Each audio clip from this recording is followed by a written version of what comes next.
क्या हाल है बच्चा लोग? बढ़िया। First class. अरे वाह, गजब गजा, एकदम चाप के पढ़ रहे हो नहीं? पूरा चापे हुए हो एकदम, है कि नहीं? चापने का मतलब समझते हो? हम लोग पहले बचपन में जब पढ़ाई करते होते, क्या राजा खूब चापे हुए हो ना? बनारसी टोन है। चापने का मतलब होता है जबरदस्त लगना, कोई और संदर्भ में नहीं चले जाना, है ना? बनारस की भाषा है। क्या राजा चाप दिए एकदम? तो हाँ हाँ, चाप दिए, चाप के एकदम, है ना? ये सब बनारसी भाषा है। खैर, तो जैसा कि बच्चा लोग, आपको पता है कि मैं आपके लिए लेकर आता हूं निट सीरीज। जो बच्चे 2026 में नीट का एग्जामिनेशन देने जा रहे हैं, उनके लिए मैं एक प्रैक्टिस सेशन लेकर आता हूं यूट्यूब पे, जिसमें प्रीवियस ईयर के क्वेश्चंस जो पूछे गए हैं उनको एक्सप्लेन करता हूं। साथ ही साथ जो संभावित क्वेश्चंस हैं, जिनको आने की पॉसिबिलिटीज है, वैसे क्वेश्चंस को भी हम यहाँ रखते हैं। जब आपका एग्जाम होने वाला होगा, उसके कुछ दिन पहले हम कुछ सिलेक्टेड क्वेश्चंस आपको देंगे, तो उसको जरूर प्रैक्टिस कर लेंगे। लेकिन अभी वहां तक आने में हम लोगों को समय है, और एग्जामिनेशन होने में भी अभी समय है, क्योंकि 2026 अभी आगे है। तो अभी हम लोग जो प्रीवियस ईयर क्वेश्चंस है उस पर काम कर रहे हैं, उसको समझिए, सीखिए, और यदि कोई दिक्कत लगे तो हम तक अपनी बात पहुंचाइए। ठीक है ना? तो आइए शुरू करते हैं। क्या? निट सीरीज 2026 के लिए। और आज जो हमने चैप्टर उठाया है वो है laws of motion. Laws of motion से निट में विगत वर्षों में जो क्वेश्चंस पूछे गए हैं उनको मैं लेकर आया हूं, और आज उसे एक्सप्लेन करता हूं। मेरी कोशिश यही रहती है बेटा कि जो अच्छे अच्छे क्वेश्चंस हैं, बहुत इजी टाइप के नहीं हैं, उनको लेकर आऊं, क्योंकि बहुत इजी क्वेश्चंस तो बच्चे खुद भी कर लेते हैं। और साथ ही साथ पिछले साल से जो एक ट्रेंड दिखा कि नीट ने जिस तरह से खतरनाक क्वेश्चंस डाले, तो बच्चों को बैटिंग करने में बड़ी मुश्किलात का सामना करना पड़ा। क्योंकि नीट ने कुछ ऐसा बॉल फेंका, बॉल का मतलब ऐसा क्वेश्चन फेंका कि बच्चे एकदम से असमंजस की स्थिति में आ गए कि मैं उसे हुक करूं, या लेग में खेलूं, या ऑफ में खेलूं, है ना?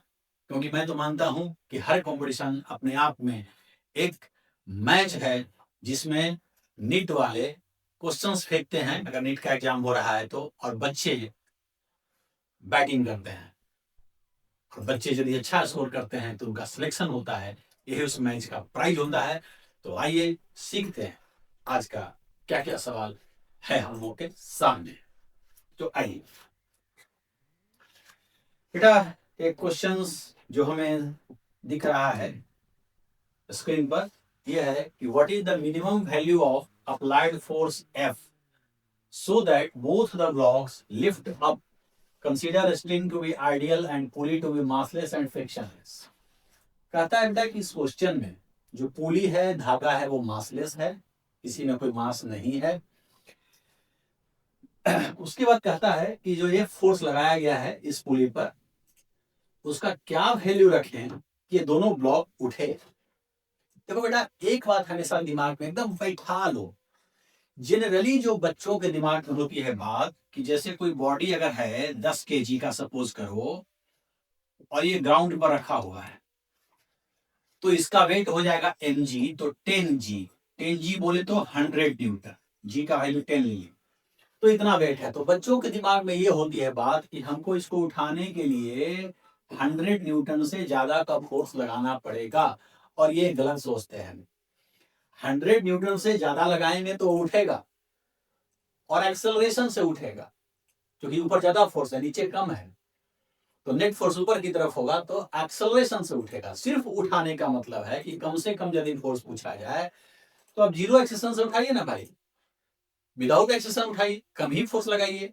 तो कम से कम उसके वेट के बराबर फोर्स लगाना होता है। जितना किसी वस्तु का वेट है, बॉडी का वेट है, उतना फोर्स आप कम से कम लगाएंगे तो उठ जाएगा, इससे कम लगाएंगे तो नहीं उठेगा। यही दिमाग में रखना है। तो वेट के बराबर लगाना होता है, ठीक है? वेट से ज्यादा पर उठेगा, लेकिन कम से कम की बात करें तो वेट के बराबर। समझ में आई बात? नहीं समझ में बात आई? यदि और दिक्कत लगता है तो इसको ऐसे समझ लीजिए कि एफ मान लो हमने फोर्स लगाया, नीचे वेट है, इक्वेशन न्यूटन लॉ का लगा दिया, तो F माइनस एम जी बराबर एम ए हो गया। F की वैल्यू निकालना है तो m g plus m a. अब वेट तो इसका फिक्स है, हमको अगर F मिनिमम निकालना है तो इस टर्म को मिनिमम करेंगे, और मिनिमम एक्सेलरेशन क्या हो सकता है किसी का, 0, उससे कम तो हो नहीं सकता। तो मिनिमम के लिए इसको 0 करेंगे तो वेट के बराबर आ जाएगा। तो इतना डेप्थ में जाने की जरूरत नहीं है, सीधे याद रखिए कि वेट के बराबर फोर्स लगाने से कोई बॉडी उठता है। अब बेटा यदि हम आए तो देखिए क्या है यहाँ पे,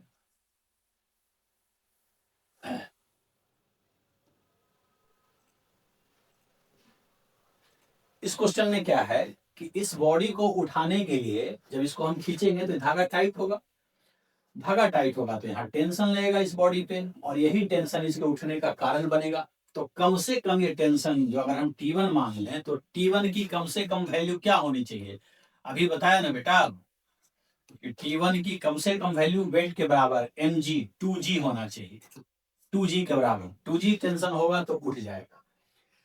अब यदि इस धागा में टेंशन देखें तो जैसा कि आपको पता है कि T1 इस पर ऊपर है तो पुली पर तो नीचे लगेगा T1, ये पुली पर, इधर भी T1, और पुली मासलेस है तो नेट फोर्स 0, तो नीचे में 2T1, पुली पर तो नीचे टेंशन होगा, ये तो हम बॉडी में दिखाए हैं T1, तो 2T1 इसमें टेंशन हो जाएगा ऊपर की तरफ। और यदि हम बड़ा वाला पुली को सोचे, इसका डायग्राम बनाए बेटा, तो ऐसे F और इधर से ऐसे धागे पास किए हुए हैं दोनों तरफ, इधर में है 2T1 नीचे की तरफ पुली पर, इधर भी 2T1, तो F की वैल्यू हो जाएगी, चूंकि पुली मासलेस है तो मासलेस पुली पर नेट फोर्स 0 होगा, F बराबर m है, m नहीं है तो फोर्स 0 है, तो F का वैल्यू होगा बेटा 4T1, 4T1, 4T1 है ना।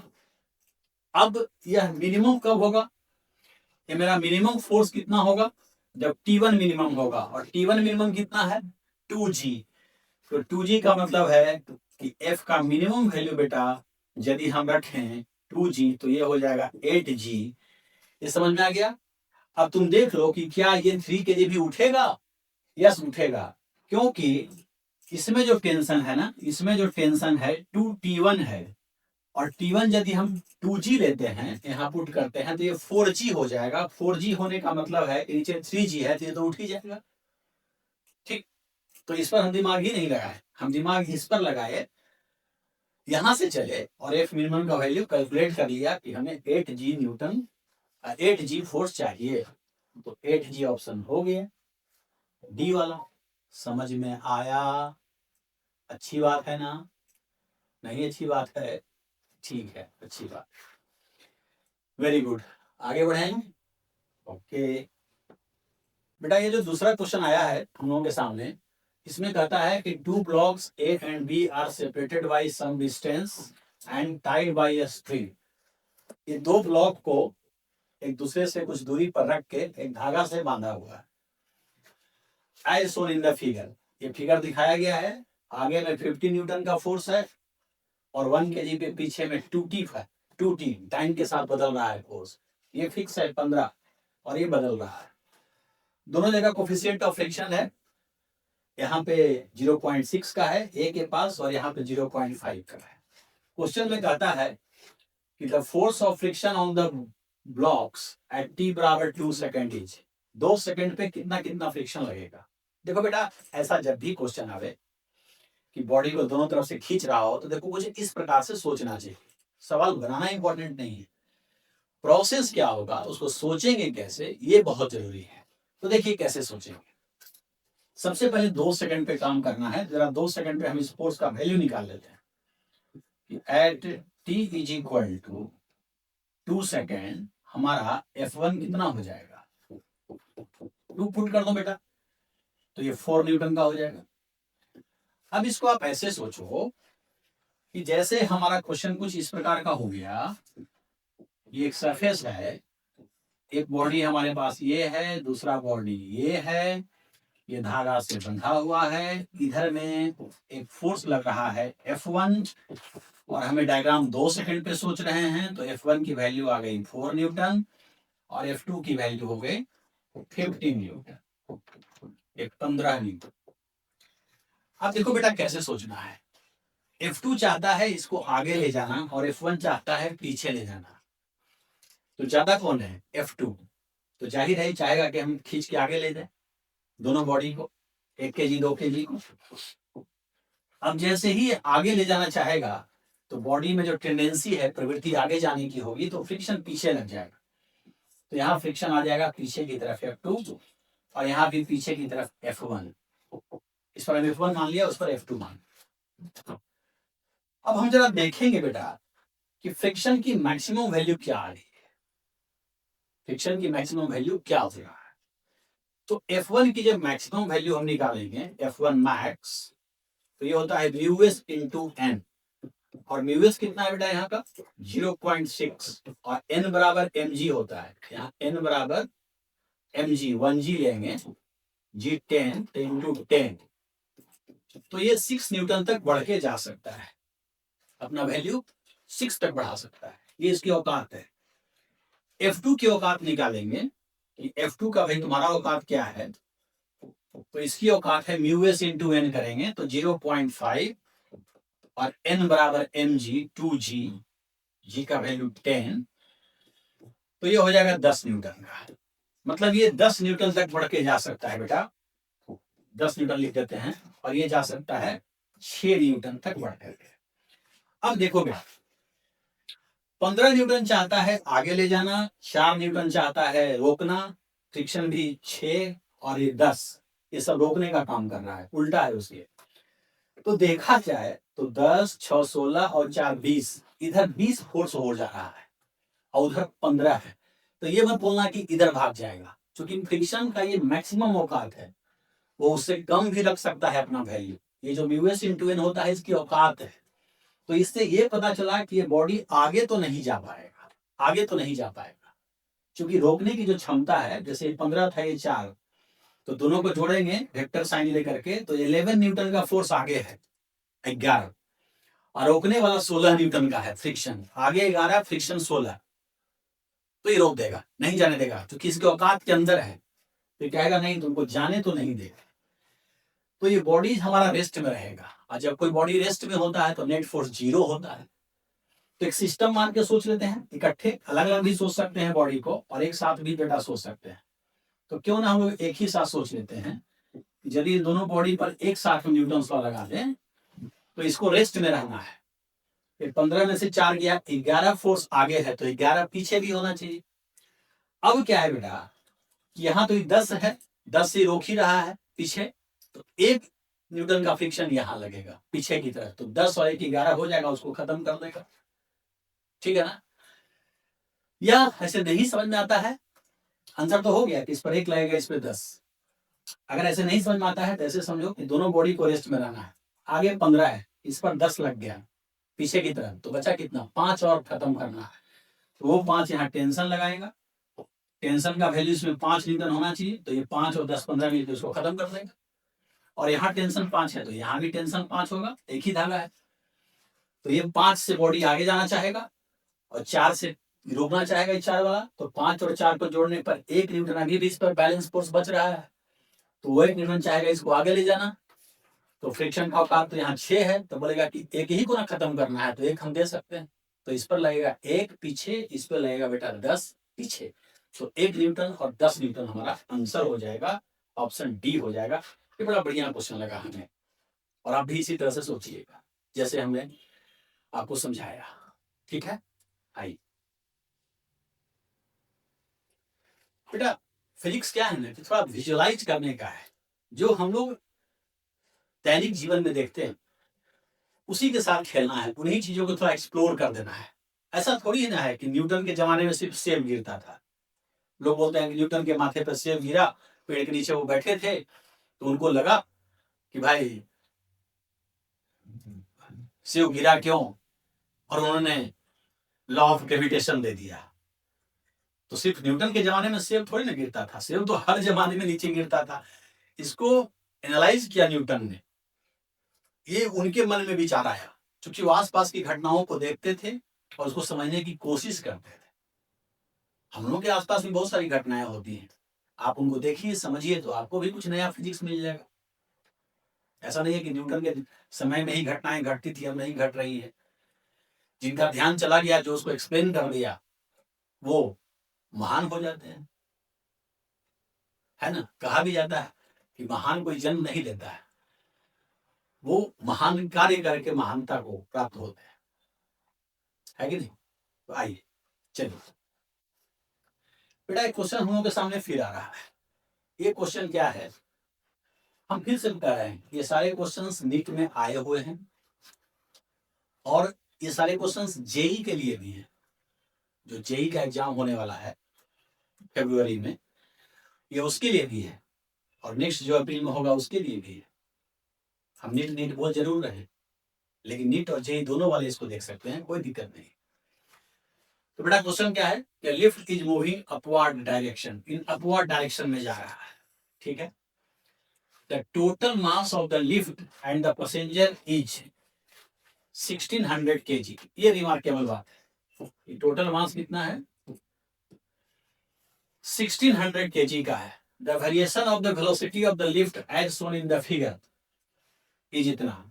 लिफ्ट का जो वेलोसिटी है ऐसे बदल रहा है, लिफ्ट ऊपर जा रहा है, ये लिफ्ट है ऊपर जा रहा है, इसका मोशन जो है ऊपर हो रहा है और इसकी वेलोसिटी ऐसे बदल रही है।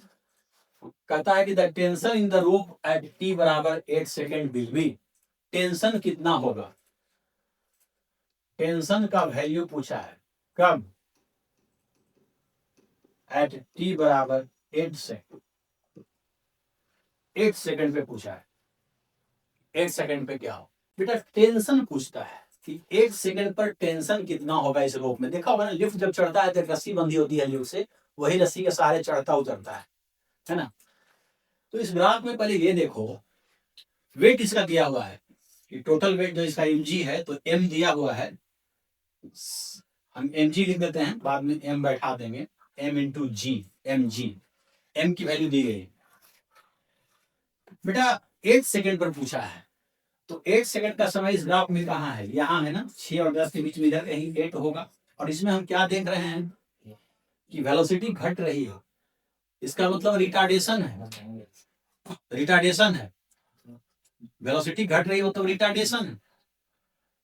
तो रिटार्डेशन है तो वीटी ग्राफ का स्लोप क्या देता है, देता है ना एक्सेलरेशन। तो आइए इसका स्लोप निकाल देते हैं, ये स्लोप हो गया, इसको यदि हम थीटा मान लें तो ये 180 माइनस थीटा हो गया। तो इसका एक्सेशन निकाल लेंगे कि एट t बराबर 8 सेकेंड एक्सेलरेशन जो होगा स्लोप के बराबर होगा, और स्लोप tan थीटा होता है, तो tan 180 माइनस थीटा, जिसका फॉर्मूला होता है माइनस tan थीटा। और इस फिगर में माइनस tan थीटा की वैल्यू परपेंडिकुलर बटा बेस लेंगे, तो परपेंडिकुलर यहाँ 12 और बेस है 4, तो 12 बटा 4, तो -3 मीटर पर सेकेंड स्क्वायर का एक्सेशन है। माइनस बता रहा है कि एक्सेशन नीचे है, क्योंकि रिटार्डेशन है, मोशन के उल्टा होगा तभी तो रिटार्डेशन हो। और ये 6 से 10 के बीच में कभी भी एक्सेशन नहीं रहेगा, क्योंकि ग्राफ स्ट्रेट लाइन है, तो स्ट्रेट लाइन ग्राफ में तो स्लोप सब जगह सेम होता है, और स्लोप ही को एक्सेलरेशन देना है, तो सब जगह एक्सेलरेशन सेम हो जाएगा। नहीं, तो एक्सेलरेशन बेटा कांस्टेंट है। अब हमको टी का वैल्यू निकालना है, तो दिक्कत क्या है, इक्वेशन लिख देंगे न्यूटन्स लॉ, ये पता हो चुका है। इक्वेशन क्या लिखा गया यहाँ से, टी माइनस एम जी बराबर minus m a. Minus m a क्यों लिखे, क्योंकि हम ऊपर प्लस लिए, तो टी प्लस, तो जी और ये वाला माइनस हो जाएगा, तो टी का वैल्यू कितना हो जाएगा, m g minus m a, है ना, m g minus m a. तो टेंशन की क्या वैल्यू हो जाएगी, यहाँ से m तो कॉमन हो जाएगा जो कि 1600 kg है, और g 10 और a की वैल्यू 3 आया, -3 नहीं, माइनस के चलते तो नीचे डायरेक्शन ले ही लिए थे, अब क्या माइनस लेंगे, दोबारा थोड़ी लेंगे, माइनस के चलते ही तो नीचे दिखा दिए थे कि नीचे एक्सेशन है। तो कितना हो जाएगा, 10 में से 3 गया 7, तो 1600 और गुने 7, तो 16 3 72 से 11 का ऊपर 2 डबल 0, यानी कि 1 12 डबल 0। ये पढ़ाना पड़े थे हम लोग बचपन में, 16 पे बली उतल से, तुम समझा भी नहीं होगा कि हम क्या बोल रहे हैं। मतलब उसको होता है 11 का पढ़ दू, खैर उससे क्या मतलब है, तो अपना गुना कर लो, पढ़ा थोड़ी ना सीखना। तो 11200 11200 यही इसका एक आंसर हो गया। तो ये भी एक अच्छा क्वेश्चन है, इसमें कहीं कोई दो राय नहीं है। मोशन से भी थोड़ा लिंक किया, थोड़ा सा न्यूटन लॉ ऑफ मोशन से भी लिंक किया, है ना। दो कॉन्सेप्ट इस क्वेश्चन में आया है, तो लॉ और मोशन, लॉज ऑफ मोशन भी और मोशन भी, दोनों का कॉन्सेप्ट आ रहा है। तो आइए इस क्वेश्चन के बाद एक अगला क्वेश्चन देखते हैं। अब ये साहब क्या लेकर आए हैं, ये कुछ इनकी नई कहानी, तेरी मेरी प्रेम कहानी, है ना। एक तो कहानी गजब बना, क्या कहते हो ना, तेरी मेरी प्रेम कहानी है मुश्किल, है? नहीं, क्यों नहीं हो सकता है प्रेम कहानी, मुश्किल क्या है, कुछ मुश्किल नहीं, सब संभव है, विल पावर होना चाहिए। नहीं, करने वाले तो क्या नहीं कर जाते हैं, लेकिन प्रेम किससे हो, राष्ट्र से हो, समाज से हो, असहाय से हो, तब ना। अब अनारकली से हो तब थोड़े, अनारकली से प्रेम मोहब्बत होगा तो क्या होगा, अनारकली दीवार में चुनवा दी जाएगी, शहजादा सलीम विरासत संभाल लेंगे, और अकबर जो है दुनिया से चले जाएंगे। यही इसका अंत है इस मोहब्बत का। लेकिन समाज से, देश से, असहायों से प्रेम करोगे तो जन्म जन्मांतर तक तुम्हें लोग याद रखेंगे, मसीहा के रूप में पूजे जाओगे, कि भाई एक मसीहे का जन्म हुआ था जिसने समाज के लिए, लोगों के लिए इतना कुछ कर दिया। नहीं, इसलिए मैं तो यही कहूंगा कि प्रेम करो, लेकिन समाज से करो, देश से करो, असहाय से करो, नहीं परियों से मत करो, ये बड़ा मुश्किल काम।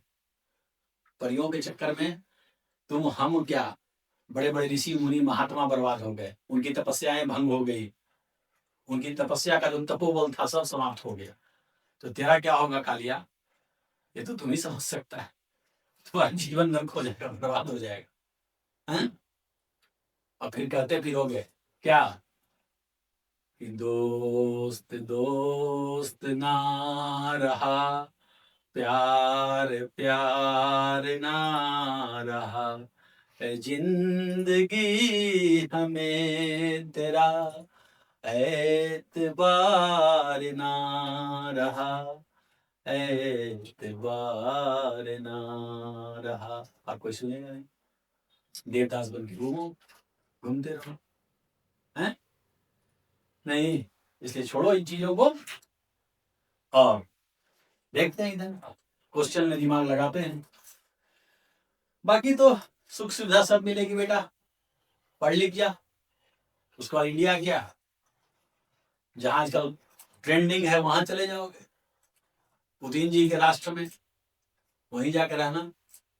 समझ ही रहे हो मैं क्या करना चाह रहा हूँ।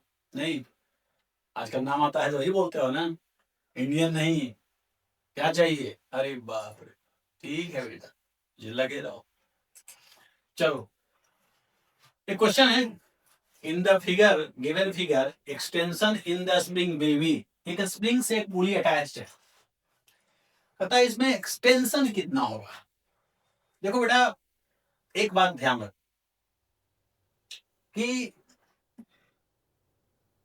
इस स्प्रिंग में एक्सटेंशन निकालने के लिए सबसे पहले हम क्या काम करेंगे, जरा उसको देखो, ये जो छत है इसका, ये जो छत है जिससे वो टंगा हुआ है, उसमें एक्सेलरेशन दे दिया है, कितने का, 2 मीटर पर सेकेंड स्क्वायर का, मतलब सोचो लिफ्ट में टंगा हुआ, कहाँ टंगा हुआ है, लिफ्ट में, लिफ्ट में टंगा हुआ है। तो यदि हम लिफ्ट पर ही बैठ जाए, कहाँ बैठ जाए, लिफ्ट पर, तो लिफ्ट आ जाएगा रेस्ट में। जब कोई बॉडी मोशन करता है उसी पे बैठ जाते हैं तो क्या आ जाता है, रेस्ट में। कहोगे ऐसा क्यों किए सर, क्योंकि जब लिफ्ट पे बैठ जाएंगे तो ये मोशन हमको गायब हो जाएगा, तो इसके बारे में सोचना नहीं पड़ेगा। लेकिन हाँ, जब लिफ्ट पे बैठ जाएंगे, इसको गायब तो कर दिए, लेकिन हम तो चले गए नॉन इनर्शियल फ्रेम, और नॉन इनर्शियल फ्रेम से जब किसी को देखेंगे तो सूडो फोर्स लगेगा, हाँ या ना, जल्दी बता दो। तो इस बॉडी पे जब फोर्स दिखाएंगे ना बेटा, तो एक इसका वेट तो लगेगा ही 2g, और एक सूडो फोर्स लगता है एक्सेलरेशन की विपरीत दिशा में, अपोजिट, एक्सेलरेशन है ऊपर तो सूडो फोर्स लगेगा नीचे। कितना लगता है? मास और एक्सेलरेशन का प्रोडक्ट, तो ये 4 न्यूटन इस पे सूडो फोर्स हो जाएगा बेटा, ये हो जाएगा। आई बात समझ में? और इस पे देखोगे तो mg तो इसका अपना वेट है ही, और सूडो फोर्स लगाओगे तो मास इंटू एक्सेलरेशन के अपोजिट 8 न्यूटन हो जाएगा बेटा। और क्या लगेगा? इस पे टेंशन लगेगी, टी और टी। ठीक, अब इन दोनों के बारे में हमको नहीं पता कौन नीचे जाएगा कौन ऊपर जाएगा, सिर्फ पता तो चल ही रहा है, दिख तो रही है ये 40 और 48 न्यूटन से इधर है और 24 न्यूटन से इधर है, तो इधर खींच लेगा, ये इधर मोशन करेगा। हालांकि किधरों मान के चल सकते हो, मोशन नहीं पता हो तो किधर भी मान के चल सकते हैं एक्सेलरेशन। तो इस पर हम न्यूटन्स लॉ लगा देंगे बेटा, और जरा हम टेंशन निकाल लेंगे। कहोगे क्यों निकालिएगा टेंशन? क्योंकि हमको स्प्रिंग का इलोंगेशन निकालना है। तो जब इस पुली पे समझेंगे ना बेटा, इस पुली पे, तो यहाँ पर एक स्प्रिंग फोर्स लगेगा kx, के दिया हुआ है और यही इलोंगेशन पूछा है, और ये टेंशन नीचे की तरफ लगेगा बेटा, ऐसे टी और टी, ये वाला टेंशन पुली पर नीचे। और लिफ्ट में बैठ के देखे हैं तो सूडो फोर्स इस पर लगेगा, मास इनटू एक्सेलरेशन, लेकिन पुली में मास नहीं है, जीरो, तो सूडो फोर्स बेटा जीरो हो जाएगा। सूडो फोर्स क्या हो जाएगा? जीरो, तो कोई सूडो फोर्स नहीं लगेगा। और चूंकि MP mass of pulley zero है, और जब किसी बॉडी का नेट फोर्स जीरो होता है ना बेटा, जब किसी बॉडी का मास जीरो होता है ना, तो उस पर नेट फोर्स जीरो हो जाता है। तो नीचे 2t है, तो ऊपर जो स्प्रिंग फोर्स है 2t के बराबर हो जाएगा। तो x निकालने के लिए बेटा 2t बटा k करना होगा। k हमको दिया हुआ है बेटा 2/100, तो हमको t निकालना पड़ेगा, और इसीलिए इस t की बात कर रहे थे बेटा। समझ में आई बात? तो कैसे लिखेंगे इसका t का वैल्यू, कैसे लिखेंगे? इक्वेशन लिख देंगे। मान लिया इसमें कुछ एक्सेलरेशन है नीचे, तो जितना से ये जाएगा उतना ही से ये ऊपर उठेगा, क्योंकि एक ही धागा से बंधा हुआ है, एक ही धागा से बंधा हुआ है ना, तो जितना ये गिरेगा उतना उठेगा। दोनों तरफ डिस्प्लेसमेंट सेम है तो एक्सेलरेशन भी सेम होगा, यही रूल है। क्या लिखेंगे इक्वेशन? फटाफट लिखो। 10 और 4 40 और 8 48 माइनस टी, 48 माइनस टी बराबर मास कितना है बेटा 4, और एक्सेलरेशन कितना है a1। इसका इक्वेशन हो गया बेटा, न्यूटन लॉ लगा दिए, F बराबर mh, नेट फोर्स बराबर मास इनटू एक्सेलरेशन। और इसका क्या होगा बेटा? t माइनस 24, जी का वैल्यू 10, 24, मास कितना है बेटा 2, और एक्सेलरेशन कितना है a1। ये कैंसिल हो जाएगा, 48 में से 24 तो 24 हो गया, 6a1, a1 का वैल्यू 4 मीटर पर सेकंड स्क्वायर का हो गया। और जब a1 निकल गया ना बेटा, a1 जब निकल गया तो यहाँ पुट कर दो, यहाँ पुट कर दो a1 की वैल्यू, तो t बराबर 24 प्लस 2 इंटू a1 4, कितना हो जाएगा 24 प्लस 8, 32 न्यूटन का टेंशन हो गया। तो धागा में टेंशन निकल गया 32, तो एक्सटेंशन कितना होगा? यही एक्सटेंशन था, तो यहाँ पर t का वैल्यू पुट कर दो, तो कितना हो जाएगा 2/100 इंटू 32, तो 32 दूना 64, 64 बटा 100, यानी कि 0.64 आ जाएगा। 64 में 100 से भाग दो 0.64, तो x का वैल्यू हो गया 0.64 मीटर। कि मीटर में काम किए, मीटर में काम किए है ना बेटा, मीटर में काम किए। अब इसको यदि हम सेंटीमीटर में बदलेंगे, सेंटीमीटर में, तो 100 से गुना करना पड़ेगा, और 100 से गुना करेंगे तो 64 सेंटीमीटर हो जाएगा। 64 सेंटीमीटर कोई ऑप्शन है ही नहीं, कोई ऑप्शन नहीं, तो नन ऑफ दीज मार देंगे आंसर, नन ऑफ दीज हो जाएगा। तो बच्चा लोग ये नया सवाल एक आ रहा है हम लोगों के पास, आइए देखते हैं कि महोदय की समस्या क्या है। देवदास की तरह रस्सी पकड़ के पकड़े हुए हैं, पता नहीं इनकी क्या समस्या हो गई है। आइए जरा इनकी समस्या को सुलझाया जाए। क्या भाई साहब आपकी क्या समस्या है? आइए। कहता है कि man of mass 60 kg starts climbing up a massless rope by exerting 900 newton modular strain. ये श्रीमान एक फोर्स लगाते हैं धागे के ऊपर क्लाइंब करने, चढ़ने के लिए। कितना फोर्स लगाते हैं? तो ये लगाते हैं 900 न्यूटन, 900 न्यूटन लगाते हैं। ठीक है, लगाइए भाई साहब। जैसा कि पता है इनका कि mg भी होगा, mg 600 न्यूटन का होगा, जी मल्टीप्लाई कर दिया 10, 900 का टेंशन है और 600 का ये एनर्जी, तो श्रीमान लटक के उठ जाएंगे, ऊपर जाने लगेगी, ये ऊपर की तरफ जाने लगे। कितना एक्सेलरेशन होगा जरा निकाल के रख लें क्या? निकाल के रख लेते हैं। एक्सेशन ऑफ मैन के क्वेश्चन पे चलेंगे, क्या पूछता है। तो नेट फोर्स 100 माइनस 600, 300 आया ना जोड़ के, 900 में से 600 गया 300 बटा मास 60, कितना आ जाएगा? 5 से कटेगा ना, तो आ गया 5 मीटर पर सेकंड स्क्वायर से ही चलेंगे। ठीक, लेकिन ये ध्यान रहे, ये जो 900 न्यूटन का फोर्स लगाते हैं ये श्रीमान, ये 2 सेकंड तक ही लगाते हैं, तो ये एक्सेलरेशन 2 सेकंड तक ही रहेगा, क्योंकि उसके बाद वो एग्जॉस्ट हो जाते हैं, ये बस लटक जाते हैं सिर्फ। जो फोर्स लगा रहे थे, खींच रहे थे, वो काम बंद कर देते हैं 2 सेकंड के बाद। पहले ये खींच खींच के चढ़ रहे थे 2 सेकंड, उसके बाद इनका कलाकारी खत्म हो जाता है। अच्छी बात है। अब जो टेंशन यहाँ है बेटा, वही टेंशन यहाँ भी होगा, क्योंकि धागा पुली मासलेस, तो वही टेंशन यहाँ भी है, 900 न्यूटन। और इस ब्लॉक का वेट है mg 800 न्यूटन, तो 900 में से 800 गया तो 100, तो एक्सेलरेशन ऑफ ब्लॉक क्या हो गया भाई? एक्सेलरेशन ऑफ ब्लॉक हो गया 900 में से 800 गया तो 100, और बटा मास कितना हो गया 80, तो 5/4 मीटर पर सेकंड स्क्वायर इनका एक्सेलरेशन हो गया। रहने दीजिए, तो ब्लॉक चलेगा 5/4 यानी कि लगभग 1.25 से, और मैन चलेगा 5 से। मैन का एक्सेलरेशन बहुत ज्यादा है, मैन का जो एक्सेलरेशन है बहुत ज्यादा है, ये बहुत तेज एक्सेलरेशन से उठ रहा है, और ये ब्लॉक धीरे धीरे उठ रहा है। ठीक, आते हैं क्वेश्चन पे। कहता है कि चूज द इनकरेक्ट ऑप्शन। ध्यान रहे, इनकरेक्ट चुनना है, करेक्ट नहीं, इनकरेक्ट। आइए देखिए, कहता है कि string will become slack for some time, कुछ देर के लिए स्ट्रिंग ढीला पड़ जाएगा।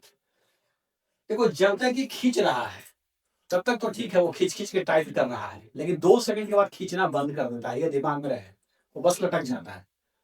ऐसे सोचो कि कोई बॉडी है जो बस बंध गया, मैंने एक बॉडी है जो बस बांध दिया गया है धागा से 2 सेकंड के बाद।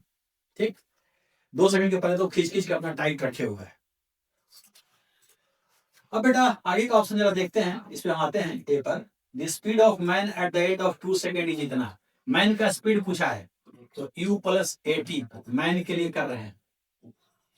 u तो 0 है ना, एक्सेशन मैन का कितना है 5, और टाइम 2, तो इसका 10 मीटर पर सेकंड स्पीड तो होगा 2 सेकंड पर, 10 तो होगा।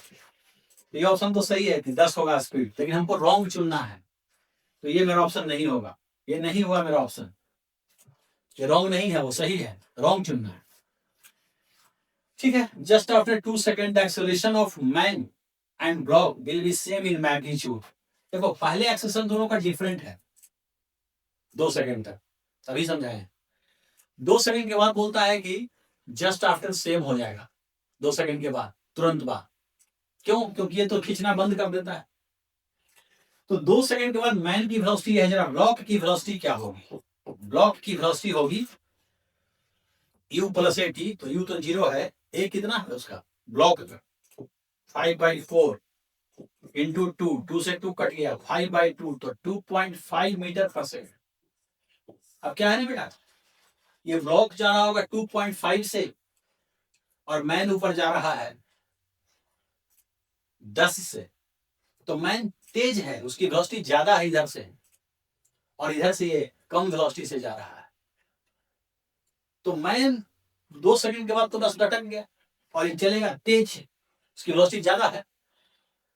अब तो ये फोर्स लगा नहीं रहा 900 मीटर का, तो होगा क्या कि इधर से जब ज्यादा चलेगा, इधर स्पीड कम है, तो दोनों तरफ स्पीड डिफरेंट हो गया। तो एक धागा से जब 2 बॉडी कनेक्ट होता है, तो दोनों तरफ स्पीड सेम होने पर धागा टाइट होता है। यहाँ स्पीड सेम नहीं है, एक तरफ ज्यादा है, एक तरफ कम है, ये लूज हो जाएगा बेटा, स्पीड इसका लूज हो जाएगा, है ना, सॉरी, इसका धागा लूज कर जाएगा, 2 सेकंड के बाद लूज हो जाएगा, क्योंकि इधर तेज है, इधर स्लो है। ऐसे सोचोगे 2 बॉडी है, एक फास्ट चल रहा है, एक स्लो चल रहा है, तो एक फास्ट एक स्लो चलेगा, बीच में धागा है, तो लूज हो जाएगा ना। ठीक, तो धागा तो लूज होगा। तो पहला ऑप्शन जो लिखा था कि string become slack for some time, ये भी सही था। तो सही था तो हमारा ऑप्शन नहीं हुआ, चूंकि इनकरेक्ट खोजना है तो मेरा ये भी ऑप्शन नहीं है। 2 सेकंड के बाद जब धागा सिलेक्ट करेगा, जो समझाए अभी, तो टेंशन तो जीरो हो जाता है ना लूज स्ट्रिंग में। तो टेंशन जीरो हो जाएगा तो फोर्स इस पर आ जाएगा दोनों पे 800 और 600, केवल वेट रह जाएगा। तो मास से जब भाग देंगे तो इसका भी एक्सेशन 10 और इसका भी 10, यानी कि दोनों का एक्सेशन सेम हो जाएगा, जी के बराबर। mg में m से भाग दे, टेंशन खत्म हो गया। तो जी एक्सेशन होगा दोनों का, तो सेम मैग्नीट्यूड का एक्सेशन हो जाएगा। ये भी ऑप्शन सही है। पता है कि just after 2 second the acceleration of man and block will be same in magnitude, ये भी ऑप्शन सही है। और हमको इनकरेक्ट ढूंढना है, तो ये नहीं होगा। फिर बोलता है कि the acceleration of man just after 2 second is 2g/7, ये गलत है, क्योंकि 2 सेकंड के बाद मैन का एक्सेलरेशन या ब्लॉक का जी हो रहा है, 2g/7 नहीं हो रहा है। ये रॉन्ग है, इसलिए यही आंसर होगी कि रॉन्ग ही ढूंढना। तो ऐसे ढूंढेंगे, ये ढीला होने वाला समझ में आया कि नहीं? ऐसे सोचो कि धागा है और इन 2 बॉडी है, तो 2 बॉडी है, 2 सेकंड के बाद एक फास्ट चल रहा है, मैन फास्ट और ये स्लो।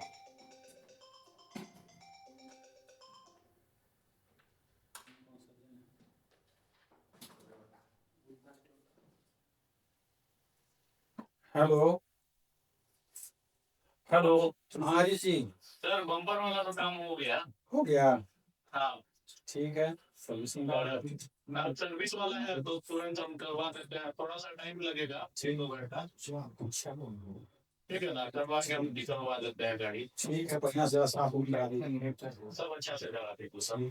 बम्पर भी नहीं खुलेगा। अब क्या सर, 30 मिनट बच्चों खुलेगा तो हम है ना। अच्छा, जरा पूछिए। गाड़ी है तो लगना खुलना काम है सर। वो तो है, वो के लिए हमें इसका नहीं करना है सर। ठीक ठीक, जरा बढ़िया से चेक कर लेगा सर्विसिंग में सर, अंदर हवा हवा मार देगा, साफ डलदा हो गया बस।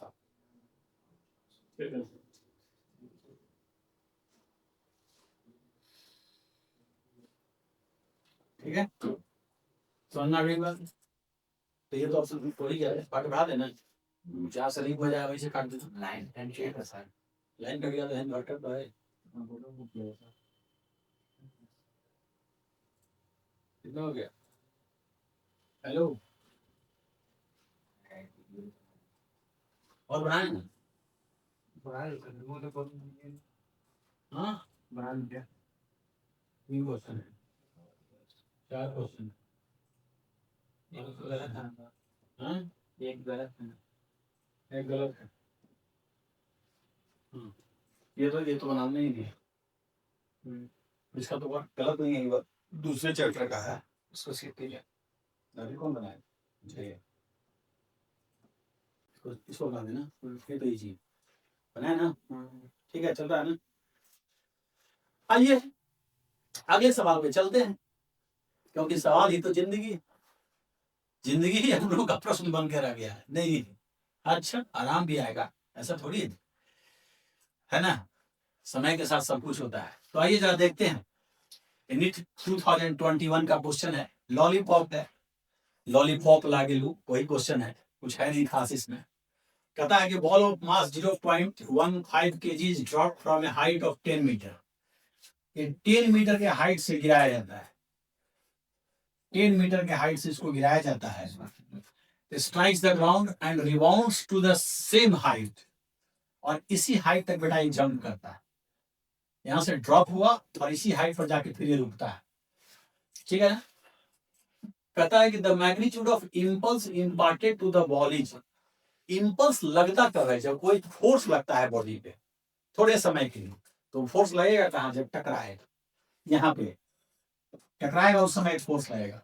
और इम्पल्स होता है चेंज इन मोमेंटम। क्या होता है? Change in momentum. मोमेंटम क्या होता है? मोशन के डायरेक्शन में मोमेंटम होता है, तो आते समय इधर और जाते समय इधर। और मोमेंटम होता है मास इनटू वेलोसिटी, तो जाने का वेलोसिटी v, आने का u। तो फाइनल मोमेंटम mv और इनिशियल मोमेंटम mu, और वेक्टर है तो साइन लेके घटा दो। और जब सेम हाइट पे जाना है ना, तो जिस स्पीड से आया है उसी स्पीड से रिबाउंड भी करेगा, तभी सेम हाइट पे जाएगा, स्पीड सेम होगा। कहोगे क्यों?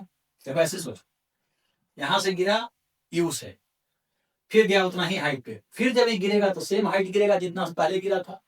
तो जब सेम हाइट से गिरेगा तो फिर यू होगा, और जिस स्पीड से जाता है उसी स्पीड से आता है। इसलिए जब भी कोई बॉडी टकराए और टकरा के बाउंस कर जाए सेम हाइट तक, तो समझ जाओ कि जिस स्पीड से टकराया उसी स्पीड से वो जंप किया। तो final momentum m v, initial momentum m u. तो चेंज इन मोमेंटम कितना हो गया? डेल्टा पी, पी माने change in momentum, final m u minus minus m u. Minus क्यों किया? नीचे है इसलिए, ऊपर प्लस ले ली। मोमेंटम वेक्टर है तो 2mu, और 2m कितना है बेटा? 0.15। और किस स्पीड से गिरेगा?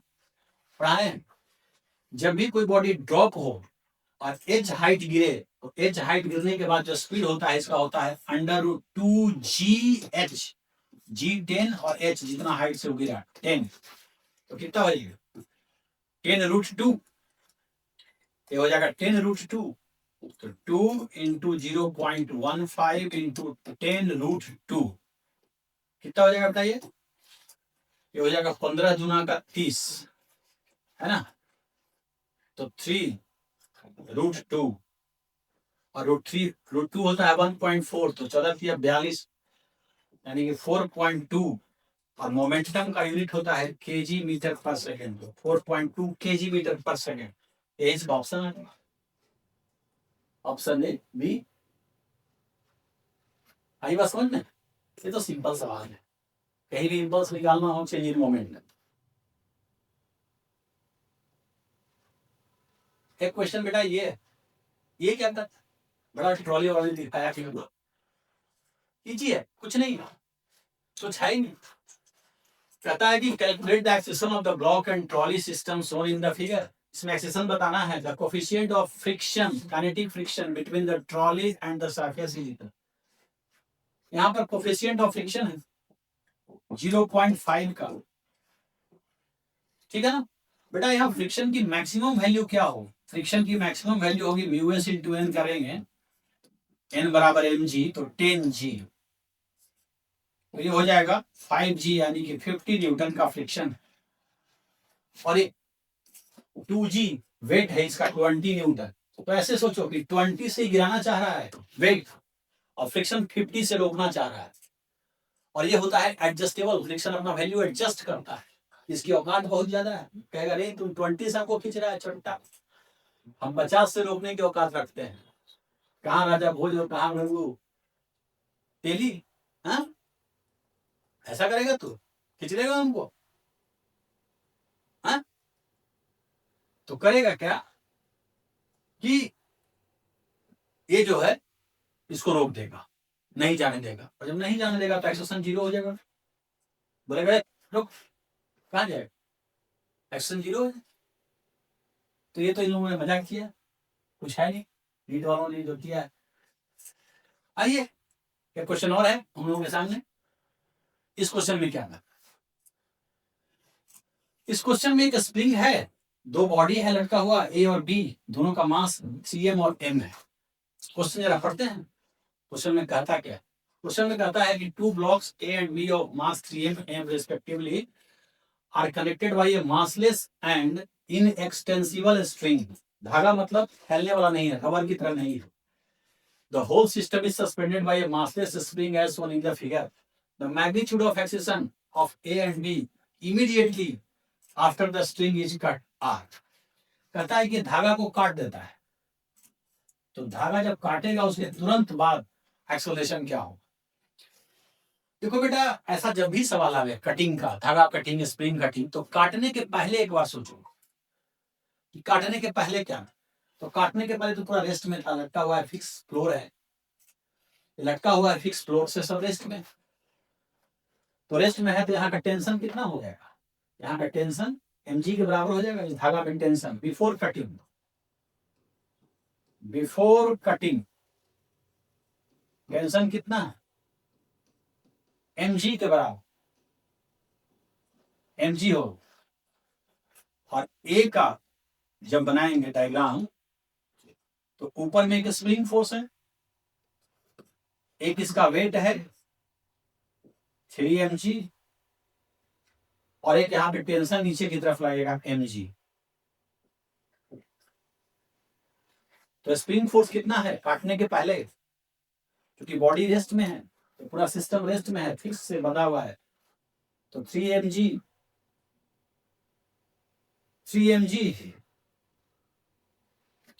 और टेंशन यहाँ देखिए 3g लिखा गया है mg की जगह। रुकिए,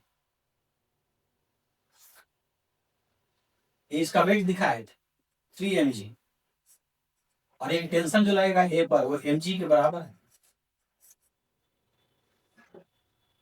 तो स्प्रिंग फोर्स जो हमारा हो जाएगा 4 mg है, 4 mg। ये काटने के पहले की बात है बेटा। अब जब धागा कटेगा ना तो टेंशन खत्म हो जाएगा और इस पर वेट लगेगा, तो ये तो जी से गिरेगा। और इस बॉडी का जब बात करेंगे ए का, तो तुरंत बाद जब पूछता है ना तो स्प्रिंग जिस हालात में है उसी हालात में रह जाएगा, क्योंकि स्प्रिंग को फैलने या सिकुड़ने में कुछ वक्त लगता है। तुरंत बाद पूछता है तो काटने के पहले वो जैसा है वैसा ही मान लीजिए, मतलब वही फोर्स मान लीजिए स्प्रिंग का। उसमें परिवर्तन में समय लगता है, और समय यहाँ दे नहीं रहा है क्वेश्चन में, जस्ट आफ्टर बोल रहा है। हाँ, अंतर यह है कि बस ये धागा कट चुका है तो नीचे का टेंशन जो लगा था ए पर वो खत्म हो जाएगा। तो दो ही फोर्स रहेगा आफ्टर कटिंग। आफ्टर कटिंग जब सोचेंगे ना तो ए पर फोर्स रह जाएगा, एक रह जाएगा 3 mg उसका वेट, और एक स्प्रिंग फोर्स जो कहते हो 4 mg निकाले थे, ये स्प्रिंग के चलते फोर्स है जो कहते हो। तो ऊपर 4 mg और नीचे 3 mg जोड़ेंगे तो नेट फोर्स हो जाएगा 4 mg में से 3 mg। तो पूछा था एक्सेलरेशन, तो acceleration of A net force 4 mg में से 3 mg mg, और बटा मास इसका 3m, तो m से m कट गया तो g बटा 3 हो जाएगा एक्सेलरेशन ए का। और ये तो कट के गिर ही गया, टेंशन खत्म हो गया, तो mg में m से भाग देंगे तो g एक्सेलरेशन हो जाएगा b का। तो एक का हो जाएगा g बटा 3 और दूसरे का g, b ऑप्शन हो जाएगा। यही क्वेश्चन। जब भी ऐसा क्वेश्चन आवे स्प्रिंग के बारे में, धागा को कट कर रहा हो, कोई स्प्रिंग नहीं काटा जा रहा हो, तो काटने के पहले स्प्रिंग जिस हालात में है उसको उसी हालात में लीजिए। केवल काटने से जो धागा कटा उस पर प्रभाव पड़ेगा, या कोई स्प्रिंग को काट रहा है उस पर प्रभाव पड़ेगा, है ना। ये बात अच्छी बात है। तो बच्चा लोग आज के लिए बस इतना ही, फिर मिलेंगे इसी समय एक नए चैप्टर के साथ, कुछ नए क्वेश्चंस के साथ। तब तक के लिए आप सभी को शब्बा खैर, शुभ रात्रि, sayonara, ta ta, bye bye, love you, thank you very much.